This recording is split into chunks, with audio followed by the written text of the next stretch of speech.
मैं उसके सामने खड़ा उसकी आंखों में आंखें डालकर देख रहा था। मेरी आंखें लाल अंगारे जैसी हो चुकी थीं और नसें गुस्से के मारे तन गई थीं। मुझे तो जैसे यकीन नहीं हो रहा था कि वो मुझसे ऐसी मांग भी कर सकता है, बिना किसी शर्म या लिहाज के। उसने कितनी ढिठाई से ये सब कह दिया था, और जब मुझे यकीन आया तो मैंने घूंसा उसके चेहरे पर जड़ दिया। उसे शायद उम्मीद नहीं थी कि मैं इस तरह से रिएक्ट करूंगा, इसीलिए वो जमीन पर गिर पड़ा। फिर उठते ही उन्होंने कहा कि अब मेरी कीमत दोगुनी हो गई है। पहले सिर्फ एक रात की बात की थी, अब 2 रात के लिए मुझे तुम्हारी बीवी चाहिए होगी, और अगर तुमने मुझ पर दोबारा से हाथ उठाया तो 2 से 3 रातें कर दूंगा, और फिर इसी तरह से बढ़ाता चला जाऊंगा। उसने अपनी उंगली मेरे लाल पड़े चेहरे की ओर उठाई और मैं और भी लाल हो गया था। मैंने कहा, तुम्हारा दिमाग तो खराब नहीं हो गया ना? तुम होश में तो हो ना? तुम मुझसे किस तरह की मांग कर रहे हो, घटिया इंसान। वो कहने लगा, खुद ही तो कह रहे थे कि मुझे तुम्हारी हर शर्त मंजूर है, और मेरी यही शर्त है। और तुम जानते हो ना कि मैं कितना जिद्दी इंसान हूँ। एक बार जो बात अपने मुंह से निकाल दूं, उसे पूरा करके ही रहता हूँ। तुम जानते हो कि मेरे सामने तुम इनकार नहीं कर सकते, वरना तुम्हारी सारी जिंदगी की कमाई मिट्टी में मिल जाएगी, और ऐसी औरत तुम्हारे पास भला क्यों रहेगी जिसकी जेब में एक ढेला तक ना हो। ये सब कुछ तुम्हारा हो सकता है, बस 2 रात की ही तो बात है, और 2 रातें भी तुम्हारी बेवकूफी की वजह से, वरना मैं तो सिर्फ एक रात के लिए मांग रहा था। वो कमीनेपन से हंसा था और मैं अंदर तक जल के राख हो गया। मुझे आज पहली बार अपनी बेबसी पर रोना आ रहा था। इस कंपनी को खड़ा करने में मैंने 10 साल लगाए थे, और मेरे सामने खड़ा इंसान मेरा पार्टनर था, जिसके साथ मिलकर मैंने इसकी नींव रखी थी। मगर तब मैंने उस पर आंखें मूंद करके विश्वास किया था, इसीलिए मेरे सारे दस्तावेज उसी के पास थे, और उसने मेरे इस भरोसे का इतना गलत फायदा उठाया कि मुझसे उन पर साइन करवा कर कंपनी के सभी शेयर अपने नाम पर करवा लिए। और जब मैं 5 साल बाद अपनी मंजिल पर पहुंच गया तो उसने मुझे मुंह के बल गिरा दिया। वो मेरा दोस्त था, मगर वो इतनी घटिया होगा मैंने कभी सोचा नहीं था। और जब मुझे उसकी असलियत का पता चला तो पानी सिर से बहुत ऊपर निकल चुका था। मगर उसने मुझसे एक शर्त रखी थी, सिर्फ एक शर्त, पर मुझे मेरी कंपनी के शेयर लौटाने को वो तैयार था, अगर मैं अपनी बीवी को उसके हवाले कर देता। और मैं उसकी ये शर्त सुनकर ही गुस्से के मारे आपे से बाहर हो गया था। मैं इतना बेगैरत इंसान नहीं था कि अपनी जान से प्यारी बीवी को उसके हवाले कर दूं। कोई भी मर्द इतना बेगैरत नहीं होता, और मेरा ये रिएक्शन बिल्कुल जायज था। मगर उसने मेरे घूसे का जवाब एक रात और बढ़ाकर दिया था, और मैं उसे बेबसी से गुस्से से देख रहा था। काश कि मैंने उस पर इस तरह से भरोसा ना किया होता। मगर अब शायद हर चीज रेत की तरह मेरी मुट्ठी से निकलने वाली थी। मेरे ताश के पत्तों के बना अपना सपना बस बिखरने ही वाला था, क्योंकि मैं किसी भी कीमत पर उसकी ये घटिया शर्त नहीं मान सकता था। भला मैं अपनी ईशा को उसके हवाले कैसे कर सकता था? नहीं, कभी नहीं। और चाहे मैं सड़क पर ही क्यों ना आ जाऊं, मैं कभी भी किसी मर्द की गंदी नजर अपनी ईशा पे नहीं पड़ने दूंगा। मैंने दिल में एक इरादा किया और उसे भी धमकी दी, खबरदार जो आइंदा अपनी गंदी जुबान से मेरी बीवी का नाम भी लिया। और रही बात इस कंपनी के शेयर्स की, तो मैं तुम्हें कोर्ट में ले जाऊंगा और वहीं पर हमारी बात होगी, क्योंकि सिर्फ एक दस्तखत के आधार पर तो सब कुछ अपने नाम करवा लेना इतना आसान नहीं है। मैंने उसे चुनौती दी थी, और वो ठहाका लगाकर हंसने लगा। कहने लगा, मेरी जान, मैंने कोई कच्ची गोलियां नहीं खेली हैं, बल्कि पक्का काम किया है। तुम जिससे कोर्ट में चाहे चले जाओ, मेरी तरफ से खुली छूट है। मगर तुम्हें घुटनों के बल मेरी तरफ ही आना पड़ेगा, और फिर मेरी इस पेशकश को स्वीकार करना ही होगा, क्योंकि तुम्हारे पास और कोई दूसरा रास्ता नहीं है। मैं जानता हूँ कि सिर्फ 2 रातों के लिए तुम सड़क पर आना बर्दाश्त नहीं करोगे। बस जरा ही सी तो कुर्बानी है, ऐसा भी क्या कर लूंगा मैं 2 रातों में उसके साथ। वो आखिर में बड़े ही जोर से बेशर्मी से हंसने लगा, और मेरा बस नहीं चल रहा था कि उसके साथ क्या कर डालूं, या फिर अपना ही सर दीवार में मार लूं। मैं गुस्से से फनफनाता हुआ वहां से निकल पड़ा, क्योंकि अगर मैं कुछ देर और उसके सामने रहता, उसकी शकल देखता, तो शायद गुस्से के मारे उसका कत्ल ही कर देता। मगर ये तो तय था कि मैं उसकी गीदड़ भभकियों में आने वाला नहीं था। आखिर कोई तो तरीका होगा, मगर शायद ये मेरी खुशफहमी थी और शायद मुझे आखिर में उसके आगे झुकना ही था। इस बात से बेखबर मैं गुस्से से तेज रफ्तार से गाड़ी चला रहा था। मेरा गुस्सा और जुनून बढ़ता जा रहा था और मैं जानता था कि मैं इस जुनून को कौन ठंडा कर सकता है, और मैं उसी के पास जा रहा था। मैं जब घर पहुंचा तब तक मेरा चेहरा सफेद पड़ चुका था। ईशा चिंतित होकर मेरी तरफ आई और मेरा कोट उतारा। कहने लगी, क्या बात है? लगता है आज ऑफिस में कुछ ज्यादा ही काम था। मुझे तो भूलते ही जा रहे हो। उसने हल्का सा सिकबा किया। मैंने कहा, तुम कोई भूलने वाली चीज हो? तुम तो मेरी जिंदगी का असल खजाना हो। तुमसे बढ़कर मुझे किसी चीज से लगाव या प्यार नहीं। उसने कहा, क्या हो गया है आज आपको? आज तो बड़ा प्यार आ रहा है मुझ पे। मैंने उसे दोनों कंधों से थाम कर अपने पास खींचा, उसके चेहरे पर अपने दोनों हाथ रखे और उसका माथा चूम लिया। मैंने कहा, तुम ही मेरे सुकून का जरिया हो। तुम्हारे बिना जीने की बात मैं सोच भी नहीं सकता। मेरी आंखें फिर से लाल होने लगी थीं। ऐसा लग रहा था जैसे अभी छलक पड़ेंगी। वो चिंता से मेरे माथे को छूने लगी और बोली, क्या हो गया है आयुष? मुझे बताओ, कुछ हुआ है क्या? तुम इस तरह खोने की बातें क्यों कर रहे हो? वो चिंता दिखाने लगी थी। मेरा और ईशा का ऐसा रिश्ता था कि हम बिना कहे एक दूसरे के दिल का हाल जान लेते थे। वो मेरी आंखें पढ़ लेती थी और मैं उसके दिल की हर धड़कन को समझता था। भला मैं ईशा को किसी और के हवाले कैसे कर सकता था? क्या मैं इतना गिरा हुआ इंसान हो सकता था कि अपनी कंपनी के लिए अपनी बीवी, अपनी इज्जत, अपनी मोहब्बत से हाथ धो लूं? मुझे तो समझ नहीं आ रहा था कि असल में उसने इतनी गिरी हुई बात मुझसे क्यों की। हमारी इतनी पुरानी यारी थी और वो तो ईशा का अच्छा दोस्त भी था। वो इतनी घिनौनी बात कैसे कर सकता था? मैं ईशा को देख रहा था और सोच रहा था कि राहुल के बारे में उसे क्या कहूं। उसने मेरे चेहरे के सामने चुटकी बजाई और पूछा, किस सोच में गुम हो गए हो? खाना लगा दूं आपके लिए? मैंने कहा, हाँ, तुम खाना लगाओ, मैं अभी फ्रेश होकर आता हूँ। वो मुस्कुराकर चली गई।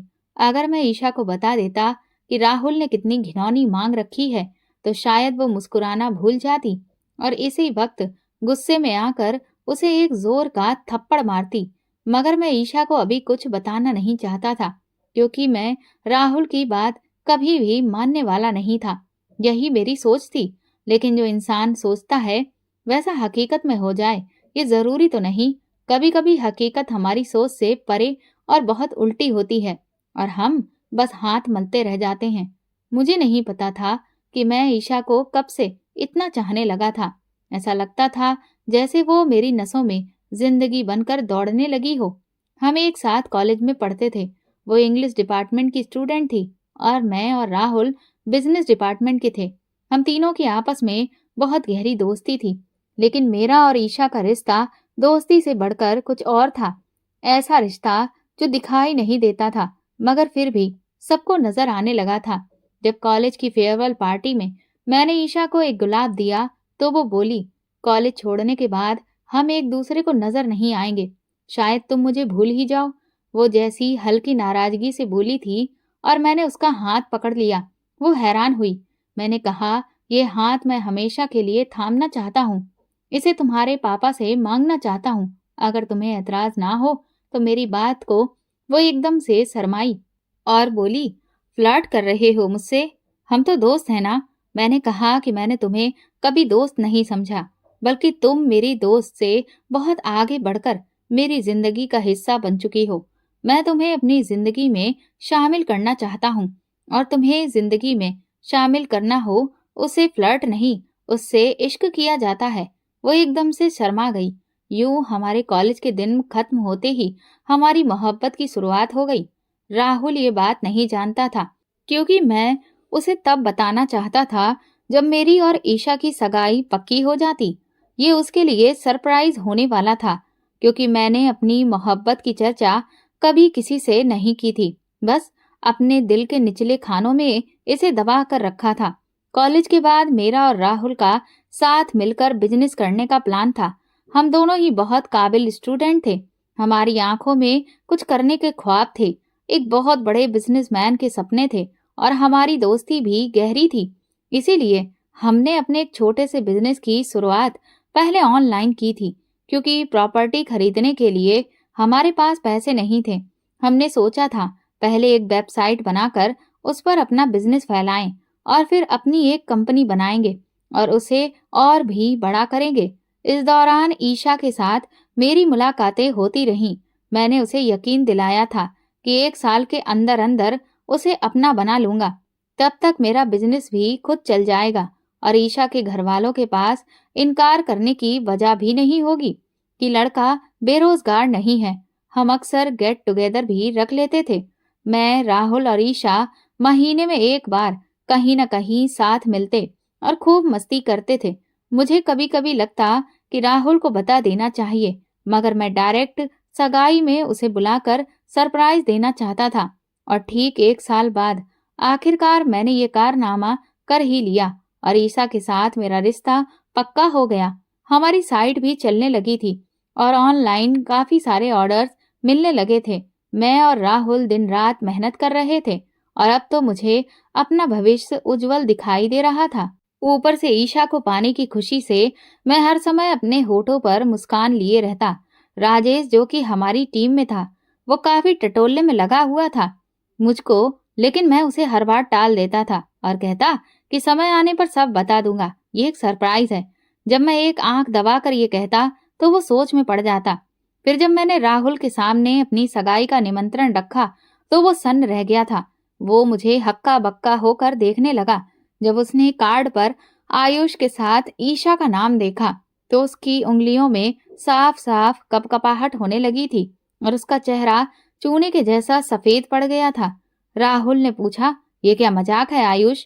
मैंने उसे मुस्कुराते हुए देखा और एक आंख दबाई, फिर कहा कि ईशा मेरी जिंदगी की सबसे बड़ी हकीकत है, सबसे बड़ी ख्वाहिश जो पूरी होने के करीब है, और मैं तुम्हें सरप्राइज देना चाहता था। कैसा लगा मेरा सरप्राइज? कुछ क्षणों के लिए वो बिल्कुल चुप होकर मुझे देखता रहा। मैंने उसके चेहरे के सामने चुटकी बजाई और कहा, क्या हो गया? सांस क्यों अटक गई? उसने कार्ड मेज पे पटक दिया और कहा, मुझे तुम्हारा ये मजाक बिल्कुल पसंद नहीं आया। उसका चेहरा बिल्कुल सख्त था और वो मुंह दूसरी तरफ करके कंप्यूटर पे काम करने लगा। मैंने उसके कंधे पे झुकते हुए कहा, सॉरी यार, गलती हो गई। इस तरह मुंह तो मत फुलाओ। ईशा कोई तुम्हारी गर्लफ्रेंड तो नहीं थी जो मैंने तुमसे छीन लिया। मैंने ये बात मजाक में कही थी, मगर उसका चेहरा एकदम से लाल हो गया था। वो गुस्से के मारे मुझे देखने लगा और फिर अचानक खड़ा होकर मेरे सामने आ गया। उसने कहा, अगर मैं कहूँ कि मुझे ईशा पसंद है तो क्या तुम उसे छोड़ दोगे? क्या तुम मेरी बात मान लोगे? उसकी बात सुनकर तो मैं एकदम से सन्न हो गया था। मैंने कहा, क्या मतलब है तुम्हारा? ये कौन सा मजाक है?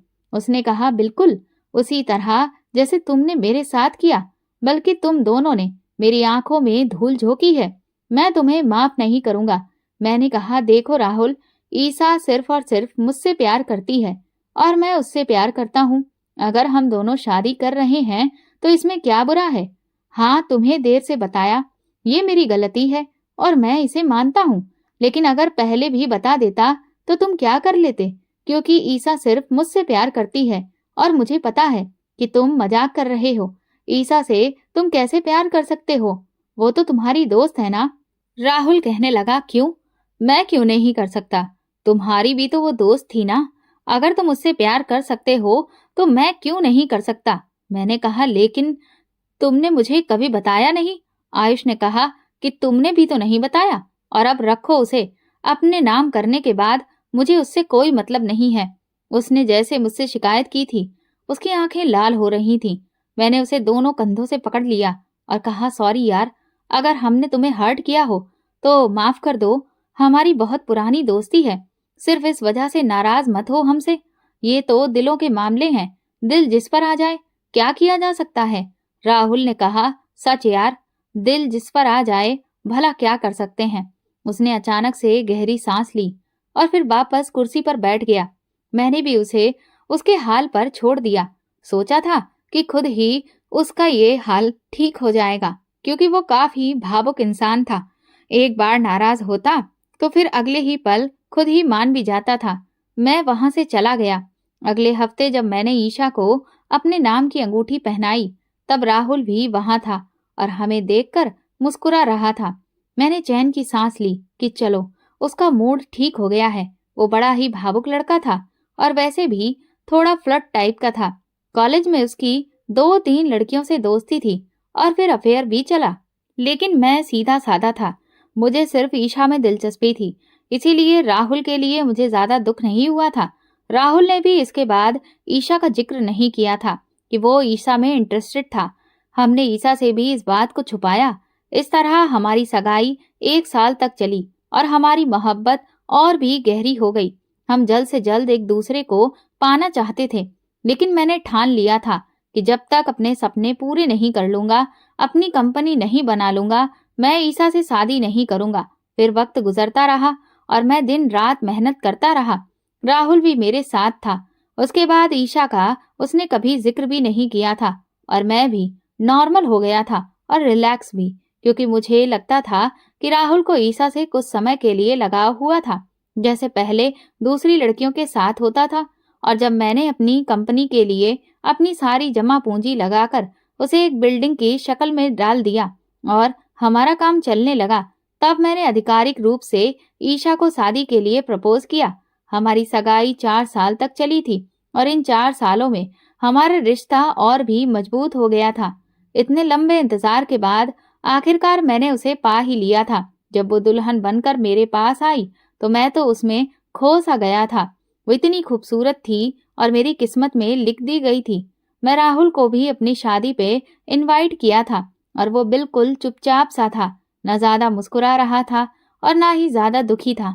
बस अंदर तक उतरती निगाहों से मुझे और ईशा को देख रहा था। मैंने उसे ज्यादा नोटिस नहीं किया क्योंकि मेरा पूरा ध्यान ईशा की तरफ था, जो कि किसी अप्सरा से कम नहीं लग रही थी। हमारी शादीशुदा जिंदगी की शुरुआत बेहद रोमांटिक अंदाज में हुई थी। मेरी मोहब्बत पाकर वो और भी ज्यादा खूबसूरत हो गई थी और मैं तो खुशी से फूला नहीं समा पा रहा था। मैं 1 महीने के लिए अपनी कंपनी राहुल के हवाले करके ईशा के साथ हनीमून पर चला गया। वो मेरी जिंदगी का सबसे हसीन वक्त था जो मैंने उसकी संगत में गुजारा था। इस दौरान मुझे बिल्कुल भी पता नहीं था कि कंपनी में मेरे पीछे क्या हो रहा है। मैंने सारे सीक्रेट और जरूरी दस्तावेज मेरे पड़े हुए थे और मुझे राहुल पर पूरा भरोसा था। जब मैं 1 महीने बाद वापस आया तो राहुल का रवैया कुछ बदला बदला सा था। शायद वो मुझे खुश देखकर उदास लग रहा था। मैंने कहा, राहुल, अब तुम्हें भी शादी कर लेनी चाहिए। आखिर कब तक तुम ऐसे कुंवारे रहोगे? ये कंपनी हम दोनों की है। हम अच्छे से अच्छा खासा मुनाफा भी कमा रहे हैं। अब तुम्हें भी अपना घर बसाने की सोचनी चाहिए। मैंने बड़े प्यार से कहा था, लेकिन उसने मुझे कंधे से झटकते हुए कहा, हर कोई तुम्हारी तरह खुशकिस्मत नहीं होता। मैंने कहा, कब तक ये बात अपने दिल में रखोगे? तुम्हें लड़कियों की कोई कमी थोड़ी है। एक से बढ़कर एक लड़की मिल जाएगी तुम्हें। मैंने उसे छेड़ा, मगर ना जाने क्यों उसका रवैया एकदम से बदल गया। खैर, उस समय मैंने ज्यादा नोटिस नहीं किया। उसके बाद वो जिस जिस फाइल पर मुझसे साइन करवाता रहा, मैं बिना पढ़े ही कर दिया करता था, क्योंकि पहले भी ऐसा ही होता था। मगर मुझे क्या पता था कि मेरी नाक के नीचे वो कितना घिनौना खेल खेल रहा है। उसके अंदर मेरे लिए इतनी जलन और नफरत भर गई थी कि उसने मेरी कंपनी को ही अपने नाम करवा लिया और मैं उसके सामने एकदम खाली हाथ खड़ा था। दुख इस बात का था कि वो मेरा दोस्त था, जिस पर मुझे अपनी जान से भी ज्यादा भरोसा था, और वही सबसे बड़ा धोखेबाज निकला। अगर बात सिर्फ कंपनी की होती तो शायद मैं इसे इतना दिल पर ना लेता, मगर उसने मेरी बीवी पर भी नजर गंदी रखी हुई थी। मैं उसकी घटिया सोच पर जितना भी हैरान होता कम था। मैं ये बात ईशा को बताने की सोच भी नहीं सकता था। वो क्या सोचती राहुल के बारे में? घर आने के बाद मैं बिल्कुल खामोश था।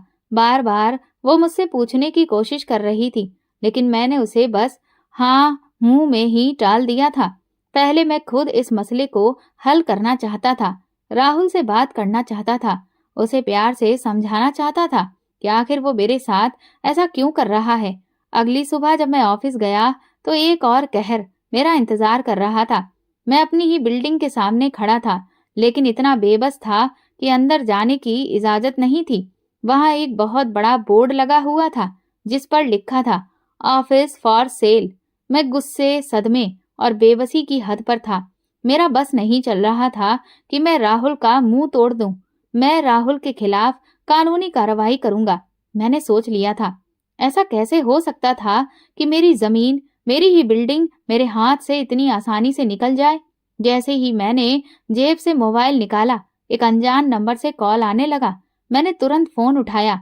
जो बात मैंने सुनी उसने मेरे होश उड़ा दिए। मुझे लगा जैसे मेरे पैरों से मेरे शरीर का बोझ उठने से इनकार कर दिया हो, और फिर मैं अचानक ही जमीन पर गिर पड़ा। फोन पर वही कमीना था और कह रहा था कि घी अगर सीधी उंगली से ना निकले तो उंगली को टेढ़ा करना पड़ता है। कितना इंतजार किया मैंने इस पल का, जब ईशा मेरी हो जाएगी। तुमसे मैंने एक रात के लिए ईशा को मांगा था, मगर अब तुम उसकी शक्ल कभी नहीं देख सकोगे, क्योंकि मैं तुम्हारा सब कुछ छीन कर हमेशा के लिए यहाँ से जा रहा हूँ। बस तुम्हें बताना जरूरी समझा। आज से ईशा तुम्हारी जिंदगी से हमेशा के लिए बाहर है। वो सिर्फ मेरी है और मैं उसे हासिल कर चुका हूँ, क्योंकि जो चीज मुझे आराम से ना मिले उसे मैं जबरदस्ती छीन लेता हूँ। और ये तुम्हारे उस सरप्राइज का बदला था जो तुमने मुझे 5 साल पहले दिया था, क्योंकि अब तो तुम जरूर सरप्राइज हो गए होगे। ये कहते हुए वो जोर से हंसा था और फोन काट दिया। फोन के साथ जैसे मेरा दिल भी टूट गया। मुझे समझ नहीं आ रहा था कि मैं क्या करूं। मैं एकदम से पागलों की तरह दौड़ता हुआ अपनी गाड़ी में बैठा। मुझे अभी तक उसकी बातों पर यकीन नहीं था। मैं घर जाकर खुद ईशा को देखना चाहता था। यकीनन वो घर पे ही होगी। मैंने जैसे तैसे रास्ता तय किया। ये दर्द मैं ही जानता था। जब मैं घर पहुंचा तो खामोश घर मेरा दिल दहला रहा था। मेरे होश उड़ गए थे। क्या सच में उसकी बकवास सही थी? मैंने जल्दी से मोबाइल निकाला और कांपते हाथों से पुलिस को खबर कर दी कि मेरी बीवी का अपहरण हो गया है और मेरी प्रॉपर्टी पर कब्जा कर लिया गया है। एक पुलिस ऑफिसर से मेरी अच्छी खासी दोस्ती थी, इसीलिए उसने मुझसे कहा कि तुम बिल्कुल भी चिंता मत करो, परेशान मत हो, तुम्हारी बीवी बिल्कुल सही सलामत तुम्हारे पास होगी। 24 घंटों के अंदर उसने मुझे तसल्ली दी थी, मगर मेरा दिल डूबा जा रहा था। मैं ईशा को किसी भी कीमत पे खोने के बारे में सोच भी नहीं सकता था। न जाने वो उस मासूम के साथ क्या करेगा। उसे तो ये भी पता नहीं होगा कि राहुल इस कदर घटिया सोच का मालिक और धोखेबाज है। काश मैंने उस रात उसे सब कुछ बता दिया होता तो वो बहुत सतर्क रहती, मगर अब पछताने के सिवा कुछ भी नहीं किया जा सकता था। मैंने राहुल के घर पर भी पता किया, लेकिन घर बिल्कुल खाली था। उसने अपना सारा जरूरी सामान पहले ही वहां से निकाल लिया था, जैसे वो लंबी फ्लाइट पकड़ने की तैयारी में हो। पुलिस ने सभी एयरपोर्ट्स पर जाने वाली फ्लाइट्स की चेकिंग शुरू कर दी। मेरा दोस्त एक इंटेलिजेंस ऑफिसर था, इसीलिए सब काम बहुत ही जल्दी हो रहे थे, वरना पुलिस तो किसी आम आदमी की बात सुनने को भी तैयार नहीं होती। पहले इतने सारे प्रोटोकॉल से गुजरना पड़ता, फिर जाकर वो हमारी बात सुनते, मगर तब तक तो बहुत देर हो चुकी होती। मगर ये शुक्र था कि शिवम मलिक ने सारा केस अपने हाथ में लिया था। वो मेरा बहुत पुराना दोस्त था, मगर मैं बेहद परेशान था। जब तक ईशा को अपनी आंखों के सामने ना देख लेता, सांस तक नहीं ले पा रहा था। वो मेरी जिंदगी का सब कुछ थी। अगर उसे खरोच भी आ जाती तो मैं खुद को कभी माफ ना कर पाता। सुबह से शाम होने को थी। सारी फ्लाइट्स की पैसेंजर लिस्ट चेक की जा चुकी थी, मगर पुलिस को नहीं लग रहा था कि अगर वो देश से भागा है तो वो वाकई हवाई रास्ते से गया होगा, क्योंकि इतनी जल्दी ईसा का पासपोर्ट और वीजा बनवाना नामुमकिन था। पुलिस ने उसका नंबर ट्रेस किया, मगर नंबर भी बंद जा रहा था। फिर मेरा दिमाग धीरे धीरे काम करने लगा कि आखिर वो जा कहाँ सकता है। और फिर अचानक मेरे दिमाग में एक झटका सा लगा। 1 हफ्ता पहले मैं किसी काम से उसके कैबिन में गया था, वो वहां नहीं था, तो मैं फाइल्स देखने लगा। मुझे एक जरूरी फाइल की जरूरत थी कि अचानक एक फाइल में से कुछ गिरा। मैंने नीचे झुककर उन्हें उठाया तो वो 2 टिकट थीं। उनमें लिखी तारीख 1 हफ्ते बाद की थी। वो किसी समुद्री जहाज की टिकट थी जो 1 हफ्ते बाद जाने वाला था, और उन टिकट का आज की ही तारीख भी थी। अचानक मेरा सिर चकराने लगा। तो क्या वो ईशा को समुद्री रास्ते से ले जा रहा था ताकि किसी को शक ना हो? ये प्लानिंग उसने बहुत पहले से कर रखी थी।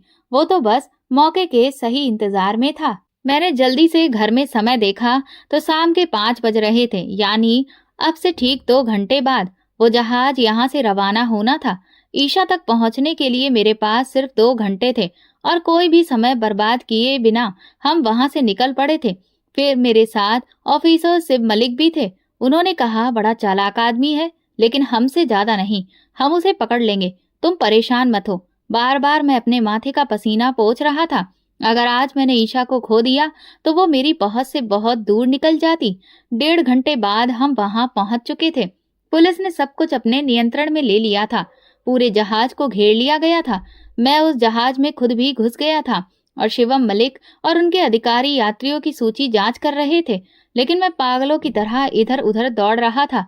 जरूर ईशा को उसने बेहोश करके रखा होगा, क्योंकि होश में वो उसके साथ कहीं नहीं जाएगी।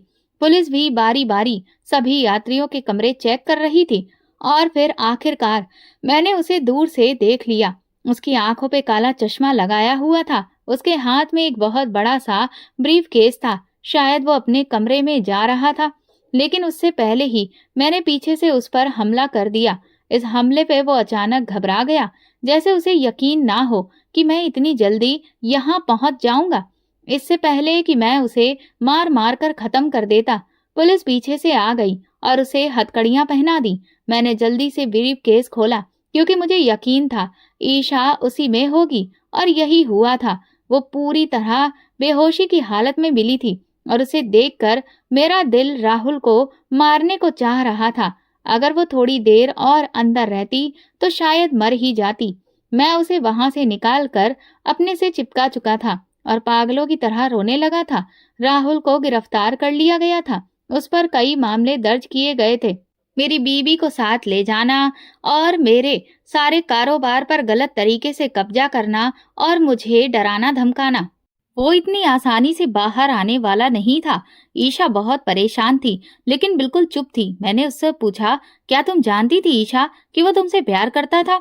तो उसने कहा, हाँ, हमारी शादी के एक रात पहले वो मेरे पास आया और कह रहा था कि अगर तुम शादी से इनकार कर दो तो मैं तुम्हें आयुष से ज्यादा खुश रखूंगा, क्योंकि मैं तुम्हें पागलों की तरह चाहता हूँ। कब से? शायद आयुष से भी पहले। और मैं दूसरी लड़कियों के साथ इसीलिए फ्लर्ट किया करता था ताकि तुम उनसे जलन महसूस करो और मेरे करीब आ जाओ। लेकिन मुझसे पहले ही आयुष ने तुम्हें अपना बना लिया।